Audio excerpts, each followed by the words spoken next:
Ya, está grabando, así que no hay problema. Entonces, vamos a ver ahora primero los bloqueos auriculoventriculares. Tienen que recordar que el PR normalmente está entre 0,12 como mínimo y 0,20 como máximo. Eso es lo que se considera normal. Entonces, para ver alteraciones en el PR, lo único que tengo que hacer es medir cuánto es ese PR desde el inicio de la onda P hasta el inicio del complejo QRS. Si hay onda Q, debería llamarse correctamente PQ, así que hay que tomar en cuenta eso, y si no hay Q, pues tomamos en cuenta la onda R, pero lo más común de denominar es PR. ¿Qué hacemos en estos casos? Como les digo, lo único que hacemos es medir cuánto es desde el inicio de la onda P hasta el inicio del complejo QRS. Si mide más de 5 cuadraditos, pues ya es un bloqueo AB de primer grado porque va a ser más de 0,20, como en este caso. Toda onda P debe tener su complejo QRS en el bloqueo AB de primer grado. Lo único que existe en el de primer grado es un retardo de la conducción auriculoventricular. Pero absolutamente todo está pasando. ¿Estamos? En el de segundo grado vamos a tener algunas ondas PES que no tienen complejo QRS. Esa es la característica del bloqueo AB de segundo grado. Algunas PES sin QRS. En el de primer grado ya hemos dicho, toda P tiene su QRS. El de segundo grado tiene dos tipos. El tipo 1 y tipo 2, que tiene varios nombres, así que yo para no confundirme, prefiero llamarlos tipo 1 y tipo 2, punto. ¿Cuál es la diferencia entre cada uno de ellos? La vamos a ver en estos gráficos.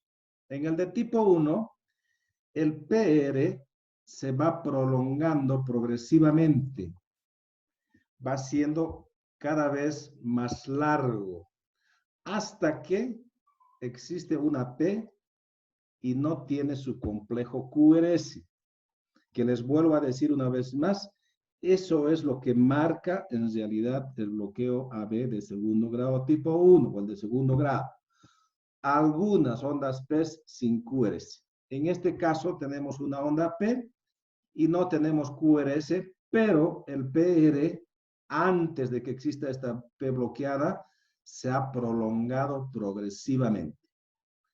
En cambio, en el de tipo 2, el PR es constante.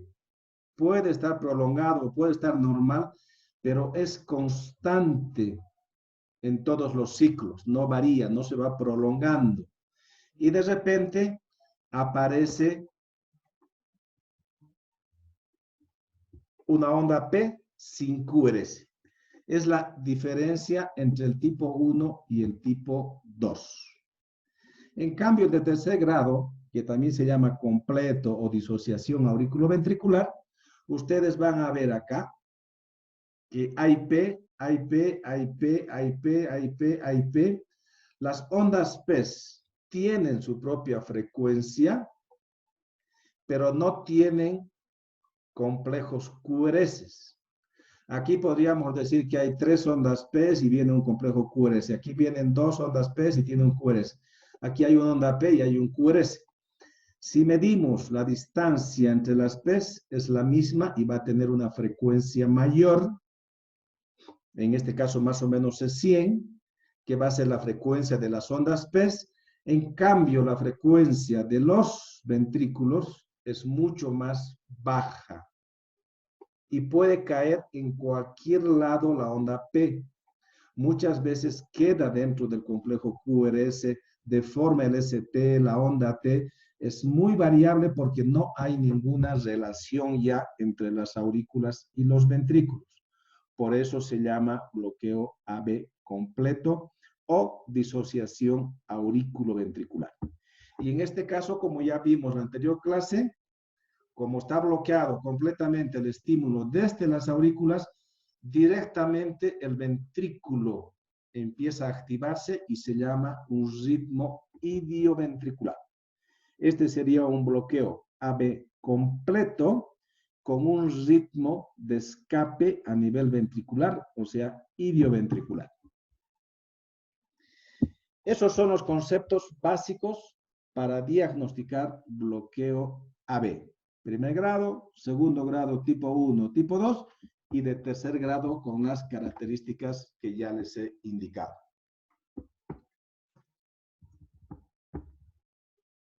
Ahora vamos a ver los trastornos de conducción intraventricular. Y en estos tenemos básicamente a los bloqueos de rama, derecha o izquierda, y a los hemibloqueos de la rama izquierda.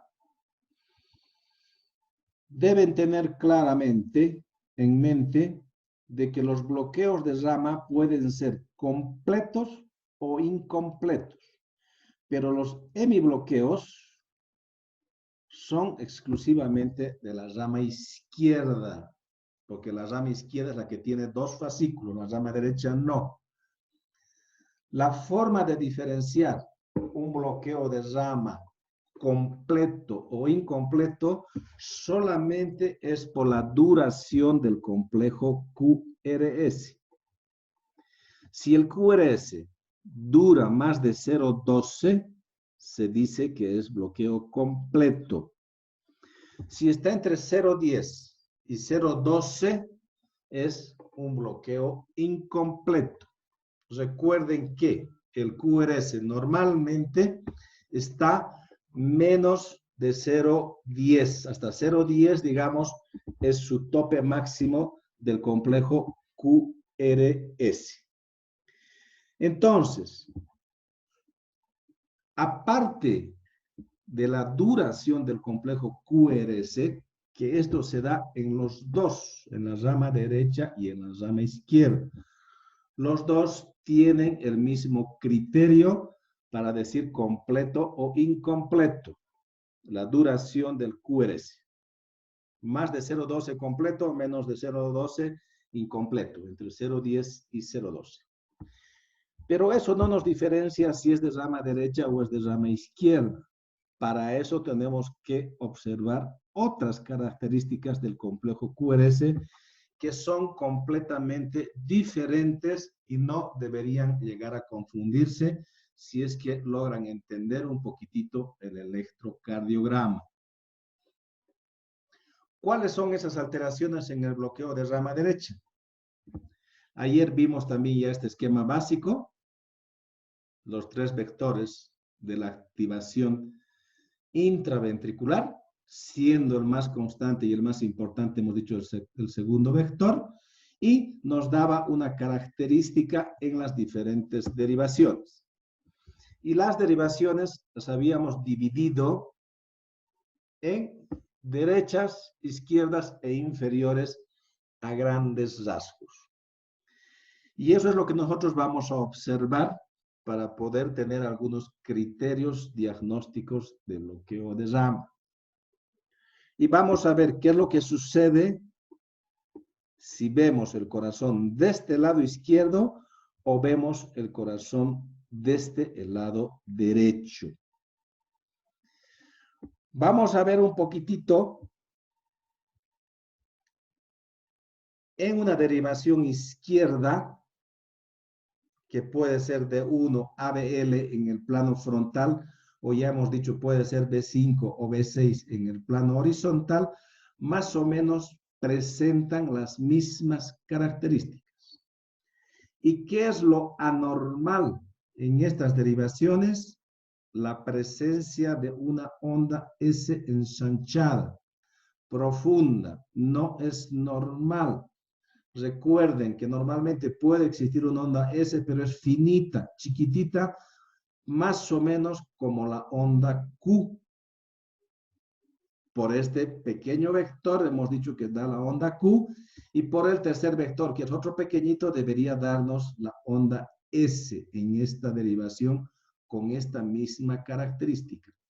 Acá claramente la onda S está ensanchada y está más profunda, y eso es completamente anormal.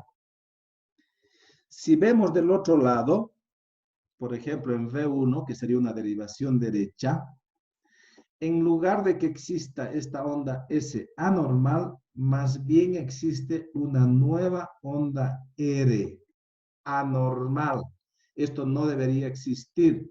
Recuerde, acá debería ser negativo el complejo QRS. Puede haber una onda R, pero la que predomina debería ser la S y no debería existir esta R'.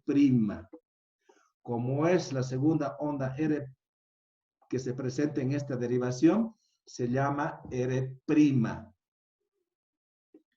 Y como es más de 5 en este caso, bueno, se lo inscribe como mayúscula. Esta R' es lo patológico en el bloqueo de rama derecha en las derivaciones derechas.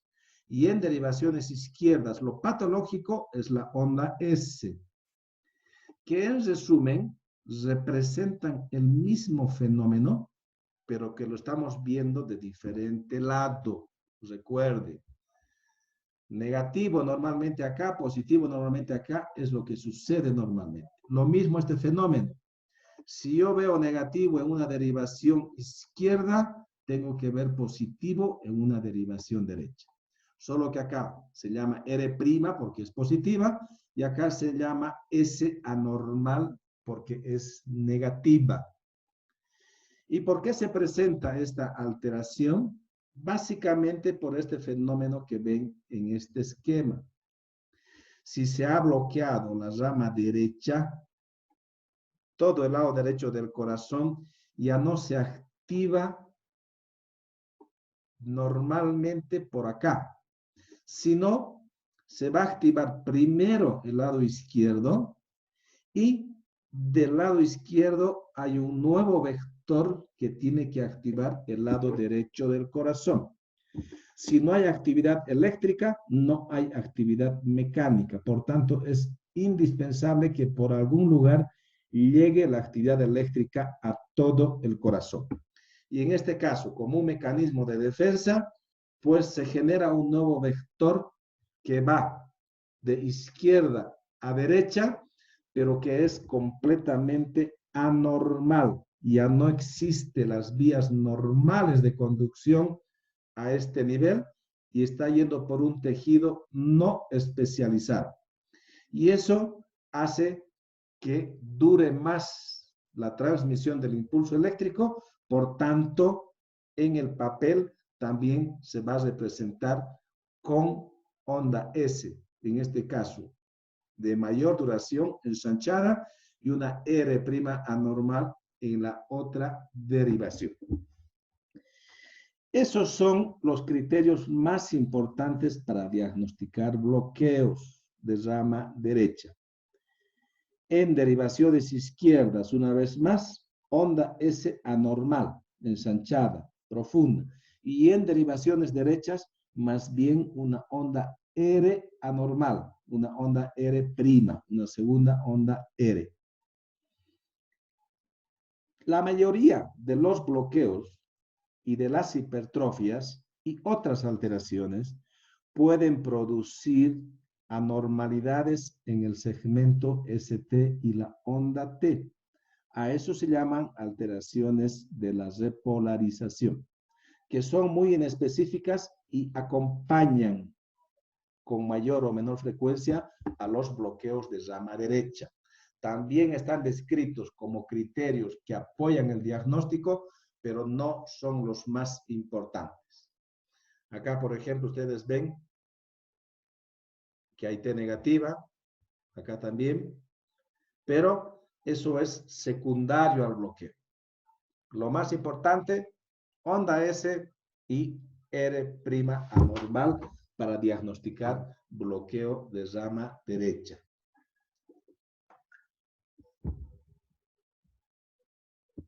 Si nos vamos al otro lado, al lado izquierdo, al bloqueo de rama izquierda, vamos a ver exactamente lo contrario. En este caso, el nuevo vector anormal que se va a producir va a ir de derecha hacia la izquierda. ¿Por qué? Porque está bloqueado la rama izquierda y ya no activa el ventrículo izquierdo. Entonces, primero se va a activar el ventrículo derecho y del ventrículo derecho se origina un nuevo vector que va a ir al lado izquierdo. Pero también va a transcurrir por tejido no especializado, por tanto va a durar más y eso vamos a ver en el electrocardiograma.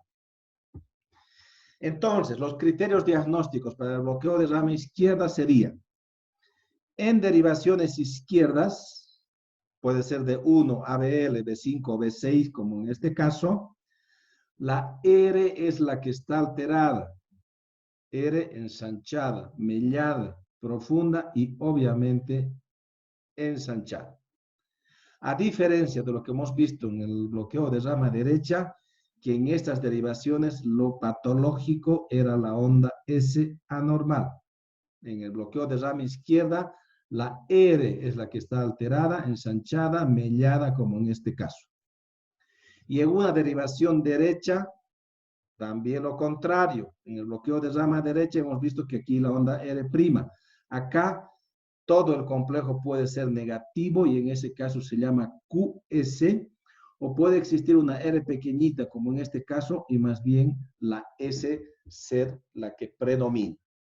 Por tanto, no deberían confundirse y acá tienen unos esquemitas que comparan en las diferentes derivaciones. En derivación derecha, como es B1, ya hemos dicho, bloqueo de rama derecha, R anormal, R' anormal. Bloqueo de rama izquierda, más bien QS, negativo. En una derivación izquierda, en el bloqueo de rama derecha, S anormal. En cambio, en el bloqueo de rama izquierda, R anormal. Y en todos los casos puede acompañar estas alteraciones del segmento ST y la onda T. ¿Estamos hasta ahí? Sí, doctor. Sí, doctor. Muy bien. Y como me están haciendo grabar de paso, así que van a poder repasar. Y como tienen tiempo, pues espero que aprovechen. Los hemibloqueos, como les digo, son exclusivamente de la rama izquierda. No hay hemibloqueo derecho. Hay bloqueo incompleto, pero no hemibloqueo de la rama derecha. Los hemibloqueos básicamente se diagnostican por la desviación del eje eléctrico de los ventrículos. Normal, el eje eléctrico del QRS, según diferentes autores, dan diferentes criterios, pero en general se acepta que desde menos 30 hasta más o menos más 110 es normal el eje. Para hablar de desviación del eje, si es desviación del eje hacia la izquierda, debería estar entre menos 30 y menos 90. Esa es una desviación del eje a la izquierda. En cambio, para hablar de desviación del eje a la derecha, debería estar entre 120 aproximadamente, 110 los más conservadores, hasta 180. Esa es la desviación del eje a la derecha. Hay varias alteraciones que pueden desviar el eje eléctrico de los ventrículos. Los hemibloqueos es una de las causas. Hipertrofias, por ejemplo, es otra de las causas que vamos a ver mañana. Pero el criterio para diagnosticar hemibloqueos es desviaciones del eje en ausencia de otros criterios de hipertrofia ventricular. Si yo tengo un eje eléctrico a la derecha y tengo otros criterios de hipertrofia, en general no se hace el diagnóstico de hemibloqueo, sino se dice que es desviación del eje a la derecha producido por la hipertrofia ventricular y no porque exista un hemibloqueo anterior. ¿Qué quiere decir hemibloqueos anteriores? Que es un fascículo el que está bloqueado. La rama izquierda tiene 2 y otros autores dicen que tiene 3 ramas, pero lo más frecuentemente descrito es que tiene 2 fascículos. El antero superior o anterior, en resumen, y el póstero inferior, o a veces se llama solamente posterior. Si el eje está desviado hacia la izquierda, es decir, desde menos 30 hasta menos 90, en ausencia de hipertrofia ventricular izquierda, hacemos el diagnóstico de hemibloqueo anterior izquierdo. En cambio, si el eje está desviado hacia la derecha, desde 110 o 120 hasta 180, en ausencia de hipertrofia ventricular derecha, estamos hablando de un hemibloqueo posterior o póstero inferior.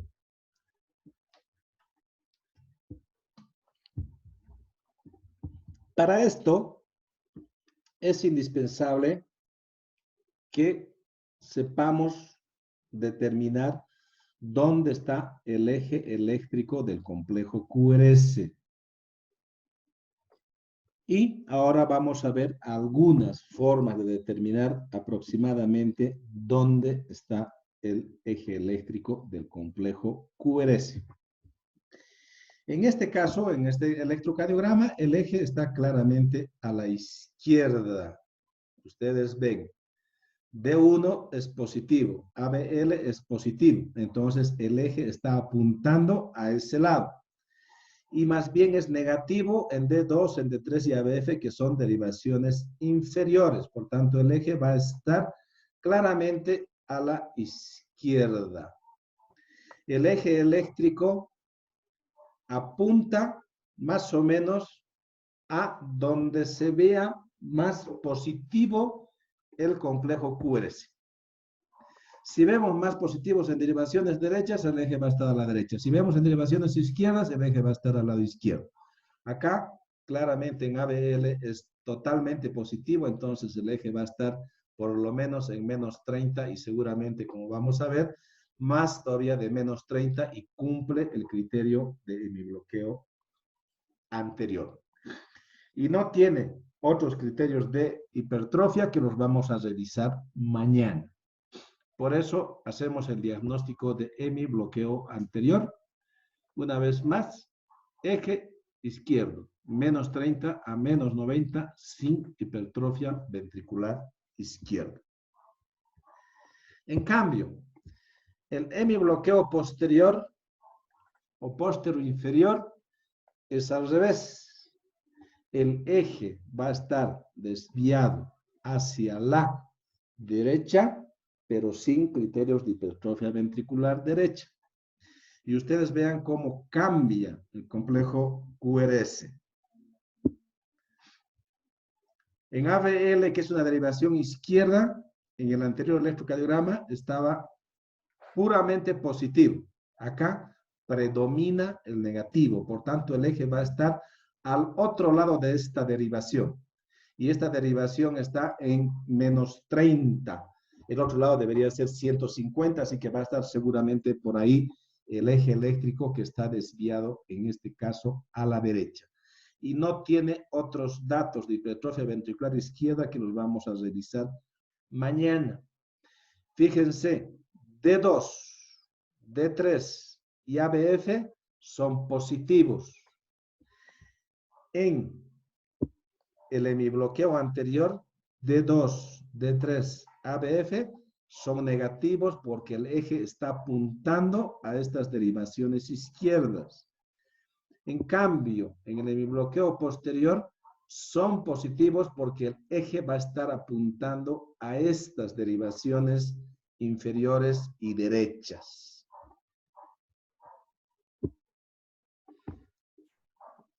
Este es un esquema básico para que ustedes se puedan orientar viendo el electrocardiograma. El eje eléctrico se determina exclusivamente en las primeras 6 derivaciones, en las derivaciones frontales, no en las precordiales. Y este esquemita que nos dice desde dónde estamos examinando el corazón. ABL se representa a menos 30, que es el electrodo explorador del brazo izquierdo. Cada derivación entre uno y otro lado debe sumar 180. Si aquí tengo 30, que es menos 30, porque este lado es negativo, el otro lado va a ser 150. En D1 es 0, al otro lado va a ser 180. En ABF es 90, al otro lado va a ser 90 para completar los 180. Cada derivación nos tiene que dar 180 entre un lado y el otro lado. El eje eléctrico normal de los ventrículos aproximadamente, como les digo, en esta dirección, alrededor de 60 grados, pero puede variar desde menos 30 hasta 110 o 120. En este esquema posiblemente puede estar considerando esto. Yo para determinar el eje eléctrico tengo que ubicarme en espacio. Tienen que imaginarse ustedes cada una de las derivaciones dónde está y cómo es la actividad de los ventrículos. D1 está en 0 grados, su lado, si quieren ustedes, positivo, de donde estoy mirando, y el otro lado es 180 grados. Por tanto, si D1 es positivo, el eje tiene que estar apuntando a este lado. Y lo que se dice es que son 90 grados que capta cada derivación. Por tanto, un complejo QRS positivo en D1 nos dice que el eje eléctrico va a estar de este lado. Puede ser desde menos 90 hasta más 90. En cualquiera de estos nos puede caer el eje si es que es positivo en D1. Hacemos lo mismo en ABF. ABF se dice que está viendo el corazón desde abajo, por eso es una derivación inferior. Y se lo representa en 90 grados, la parte positiva de ABF, y en menos 90 la parte negativa. Entonces, si en ABF es positivo, el eje debería estar aquí abajo, desde 0 grados hasta 180 grados, en cualquiera de ellos. Si nosotros utilizamos las dos derivaciones, D1 y ABF, ya no vamos a tener 180 grados de observación, sino nos vamos a limitar a 90 grados, tomando en cuenta las dos derivaciones, y podemos dividir en 4 cuadrantes el eje eléctrico del corazón. Y eso es lo que vamos a ver ahora. Si yo tengo en D1 positivo, ya hemos dicho, el eje debería estar entre menos 90 y más 90.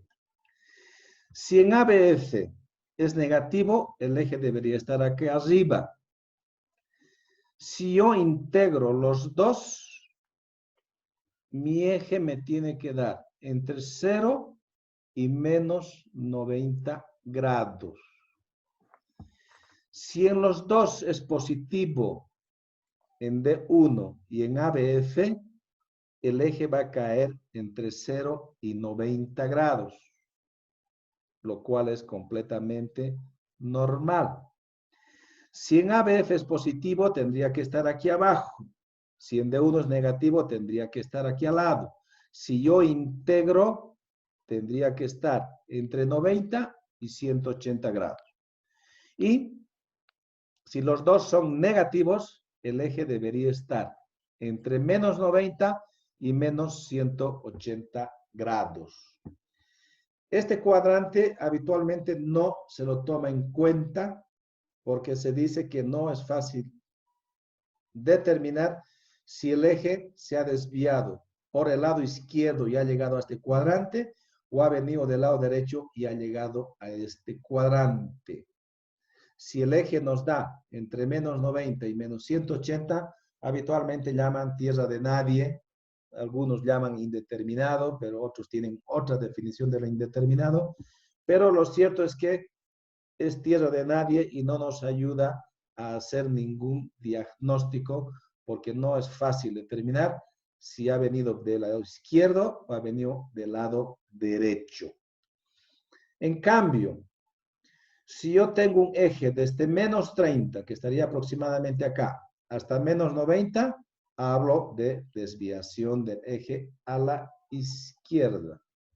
En cambio, si está entre 120 y 180, se habla de una desviación del eje a la derecha. Si yo tomo en cuenta solamente por cuadrantes, no puedo determinar exactamente, en este caso que está en este cuadrante, yo no puedo saber si está en menos 10 o está en menos 80, si tomo solamente si es positivo o negativo el complejo QRS. Lo mismo acá, no puedo determinar si es 90, 100, 110, 120, hasta 180. Pero ya me sirve por lo menos para ver que está normal. Si en D1 es positivo y en ABF es positivo, el eje me va a caer entre 0 y 90 grados, lo que es completamente normal. Por tanto, no va a haber hemibloqueos ni va a haber desviación del eje si en los dos complejos, en las dos derivaciones es positivo. Si no es positivo en los dos, estoy obligado a poder definir con mayor precisión dónde está el eje. Porque ya les he dicho, para desviación del eje a la izquierda tiene que ser por lo menos menos 30, menos 10, menos 20, no cumple el criterio de eje izquierdo. Lo mismo en el lado derecho, 110 es normal, aunque esté en el cuadrante derecho. Entonces tengo que determinar con mayor precisión dónde está el eje eléctrico en estos casos. Y para eso hay dos formas. Bueno, debe haber muchas formas, pero dos formas que yo les voy a recomendar. Si saben más, muchísimo mejor. Si lo hacen de una forma mucho más fácil, también no me enojo. Con que el resultado sea el correcto, está bien. ¿Cómo puedo saber con mayor precisión dónde está el eje? De dos formas. Uno es midiendo el complejo QRS en su totalidad. Ya no solamente decir es positivo o negativo, sino tengo que medir cuánto tiene de positivo, cuánto tiene de negativo y sacar el resultado final en las dos derivaciones. Y el eje va a estar dirigido al número mayor. Y para eso podemos hacer cuadraditos y podemos hacer otras cosas más.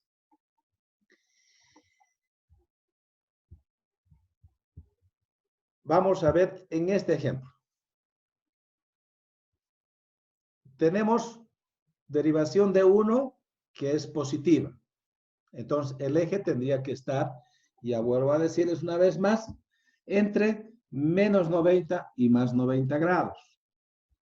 ¿Qué hago? Veo ABF, también es positivo. Entonces, si en los dos es positivo, el eje tiene que estar en este cuadrante que es normal, entre 0 y 90 grados. ¿Cómo hago para saber si está en 10, 20, 30 o está en 80? Cuantifico. No solamente ya veo si es positivo o negativo, sino tengo que cuantificar. ¿Qué significa cuantificar? Veo cuánto es de positivo aquí, cuánto es negativo y voy a tener mi valor absoluto que puede ser positivo o negativo. En este caso tengo positivo. 4, 5, 6, por decirles un ejemplo. No tengo negativo. Por tanto, mi valor en derivación de 1 va a ser más 6. Hago lo mismo en ABF. En ABF, en este caso, prácticamente es igual. Más o menos son 5, 6. Y no tiene negativo. Entonces, también es más 6. Y eso lo traslado a mis ejes. Y le voy a dar un valor. Para esto tengo que tener mi papel cuadriculado y tengo que tener además marcado mis grados. Y traslado esos valores. Hemos dicho en D1, 6 positivo, entonces tiene que ser a este lado. Y con el papel cuadriculado, 1, 2, 3, 4, 5, 6, vamos a decir que llega acá. Ese es el punto de referencia en D1. Hago lo mismo en ABF. En este caso está tomando en cuenta D1 y D3, que también se puede hacer, pero es más fácil hacerlo en D1 y en ABF. Hago lo mismo. Marco 6 cuadraditos a este lado porque es positivo, es más 6. Si fuera negativo, tengo que irme hacia arriba, pero como es positivo, hago acá. Si en los dos son iguales, aquí 6 y aquí 6, trazo las líneas para que se junten y el eje me va a estar apuntando al vértice. Acá. Como es igual la distancia entre los dos, me va a caer en la mitad. La mitad entre 0 y más 90. Por tanto, la mitad va a ser 45 grados, que ese es el eje. Si el resultado fuera, por decirles un ejemplo, más 6 en D1, estaría acá el punto, y vamos a decir que solamente sea más 1 en ABF, su punto tendría que estar aquí. Si trazo su línea para que se junten, se van a juntar a este nivel. Si hago la flechita para que apunte al vértice, el eje va a estar más o menos en 5 o 10 grados. Por tanto, el eje va a estar más cerca del que domine en la suma final. Si domina en la suma D1, va a estar más cerca a D1. Si domina ABF, va a estar más cerca a 90 grados. Y de acuerdo a eso, ustedes se pueden orientar sin tener ni siquiera el cuadrito ni tener los grados, solamente con esos conceptos. La otra forma de determinar con mayor precisión y no solamente en cuadrantes es ver si en un electrocardiograma hay una sola derivación, vuelvo a decir, desde las 6 primeras derivaciones, si hay una sola derivación en las cuales el complejo QRS sea isodifásico, es decir, la parte positiva sea de igual magnitud que la parte negativa. Eso se llama isodifásico. Aquí, por ejemplo, no tenemos, ninguno de estos cumple el criterio de ser isodifásico. Y tiene que ser solamente en una derivación para decir que, para utilizar esa técnica. Acá no podría utilizar esa técnica del isodifásico. Pero para que tengan una idea, podríamos imaginarnos que en ABF, por ejemplo, sea isodifásico, que tiene este componente positivo y tiene otro componente negativo de la misma magnitud. Entonces, tendríamos en este caso un QRS isodifásico en ABF. Si tengo eso, lo que hago es ver su derivación perpendicular, que en este caso es D1. Y en D1 veo si es positivo o negativo. Si es positivo, me apunta a D1, que sería 0 grados. Y si es negativo, me va a apuntar al otro lado, que sería 180 grados. Y volvemos a nuestro esquemita. Si en ABF es isodifásico, su perpendicular con la que se cruza directamente es D1. Veo en D1 es positivo, el eje va a estar en 0 grados. Si en D1 es negativo, el eje va a estar en 180 grados. Al revés, si en D1 es el isodifásico, veo cómo está el complejo QRS en ABF. Si es positivo, va a estar en 90 grados. Si es negativo, va a estar en menos 90 grados. Cada derivación tiene su perpendicular. De D1 es ABF, como ven acá. De ABL es D2 y de ABR es D3. Eso tendrían que aprenderlo de memoria y también a qué grados representa cada una de las derivaciones. En este caso tienen que aprender solamente de un lado, porque del otro ya tienen que sumarle para que les dé 180 grados. En resumen, para determinar el eje eléctrico del corazón, veo el complejo QRS en las primeras 6 derivaciones del registro electrocardiográfico.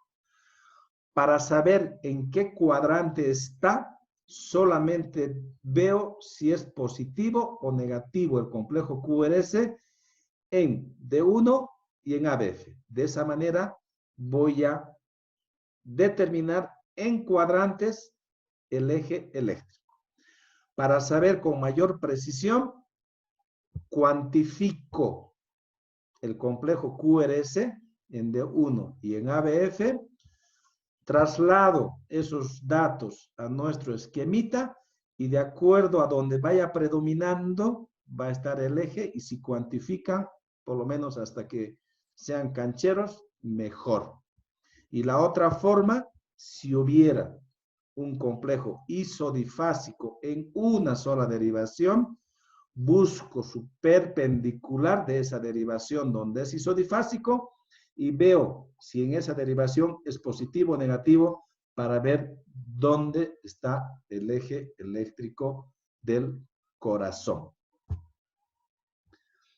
Hasta acá sería la parte de eje eléctrico y los bloqueos AB y bloqueos de rama. La parte del eje, digamos, como que parece la parte más compleja, pero no es. Si ustedes fijan esos conceptos básicos, se van a dar cuenta que no es difícil, no es complejo. Entonces, para mañana revisen un poquitito lo que hemos hablado ahora, vean algunos electros, porque nos va a servir para que veamos mañana las hipertrofias. De todos modos, ya les he dicho, si tenemos que repetir, pues vamos a repetir hasta que ustedes entiendan estas cosas básicas. No estamos apurados, así que por lo menos yo no estoy apurado. Me imagino que ustedes tampoco.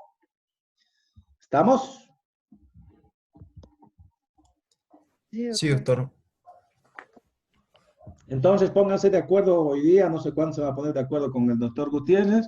Me avisan cualquier ratito y yo programo las otras reuniones. Si hay que cambiar el horario, no tengo ningún problema. ¿Listo? Está bien, doctor. Bien, Muy doctor, bien, gracias. mañana vamos a ver lo que son hipertrofias, auriculares y ventriculares. Está bien, doctor. Muy Está bien. bien. Chao, hasta mañana. Gracias, doctor. Hasta luego. Hasta mañana, doctor. Hasta luego.